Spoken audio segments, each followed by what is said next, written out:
बताइयो प्यार में पगलाई गेल छै गे के न बताइयो प्यार में पगलाई गेल छै गे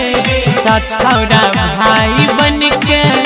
मिले खाती हमारा से भातार संगे आई गेल छै गे ता छौरा भाई बन के मिले खाती हमारा ससुरारी देखे आई गेल छै गे ता छौरा भाई बन के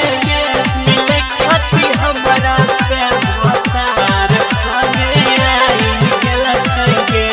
सिंगिंग बाय गौरव ठाकुर भातार संगे आई गेल छै गे भेलै हमारा खुशी लेकिन लागै छै गे डर गे भूल जैते बोल जाओ कोई पूछतै कते छै घर गे पूछतै कते छै गई भौजी भेलै हमारा खुशी लेकिन लागै बहुते डर गे पकड़ै जैते छौरा जा कोई पूछतै कते छै घर गे कनियो नै चिंता करै धाई गेल छै गे लग में सुतैले हमर मोढ़ा धाई गेल छै गे ता छौरा भाई बन के मिले खाती हमारा ससुरारी देखे आई गेल छै गे ता छौरा भाई बन के मिले खाती हमर ससुरारी देखे आई गेल छै गे डीजे सुमित सतीश भाई छौरा भाई बन के मिले खाती हमारा से डिजिटल ऑडियो रिकॉर्डिंग स्टूडियो हे गई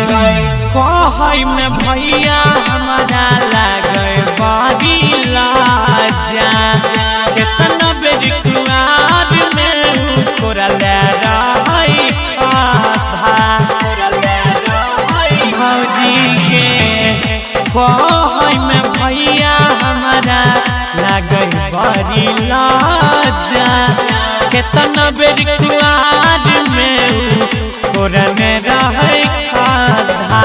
गौरव पवन देखे अकुताई गेल छै गे अजय पवन देखे अकुताई गेल छै गे ता कोढ़िया भाई बन के मिले खाती हमारा से ससुरारी हमारा आई गेल छै गे ता छौरा लूटै खाती जवानी के माजा ससुरारी फेरो आई गेल छै गे जौ कोई जनतै लागै माथा पगलाई गेल छै गे ता कोढ़िया भाई बन के मिले खाती हमारा से ससुरारी हमारा आई गेल छै गे ता गोपाल मिले खाती हमर ससुरारी देखे देव के संग में आई गेल